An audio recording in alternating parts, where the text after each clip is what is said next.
মাধ্যমে অভিনয় জগতে পা রাখেন পাকিস্তানের জনপ্রিয় অভিনেত্রী ইয়ুমনা জাইদি।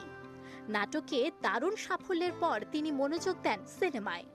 এবার সিনেমাতেও করলেন বাজিমাত। দক্ষিণ এশিয়ার শ্রেষ্ঠ অভিনেত্রীর খেতাব জিতে পাকিস্তানি বিনোদন জগৎকে তিনি নিয়ে গেলেন এক অনন্য উচ্চতায়। ফ্লোরিডার সাউথ এশিয়ান আন্তর্জাতিক চলচ্চিত্র উৎসব 2025-এর সেরা অভিনেত্রী নির্বাচিত হলেন ইয়ুমনা জাইদি।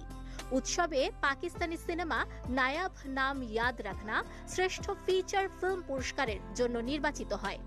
একই সঙ্গে সিনেমাটিতে অনবদ্য অভিনয়ের জন্য শ্রেষ্ঠ অভিনেত্রীর পুরস্কার জিতে নেন জাইদি।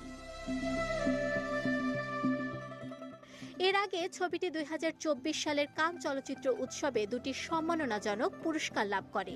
নায়াব নাম ইয়াদ রাখনা শিরোনামের সিনেমাটি 2024 সালের 26 জানুয়ারি মুক্তি পায়। সিনেমাটিতে একজন নারী ক্রিকেটারের গল্প তুলে ধরা হয়েছে, যিনি পুরুষ আধিপত্য ক্রিকেট জগতে তার লিঙ্গের কারণে অনেক চ্যালেঞ্জের মুখোমুখি হন। চলচ্চিত্রটিতে অভিনেত্রী ইয়ুমনা জাইদি নাম ভূমিকায় অভিনয় করেছেন। ইয়ুমনা জাইদির এমন সম্মাননা পাকিস্তানি সিনেমার প্রতি নতুন করে বৈশ্বিক আকর্ষণ তৈরি করেছে। একই সঙ্গে অভিনেত্রীর ক্যারিয়ারকে এক অনন্য উচ্চতায় নিয়ে গেছে তার এই অর্জন।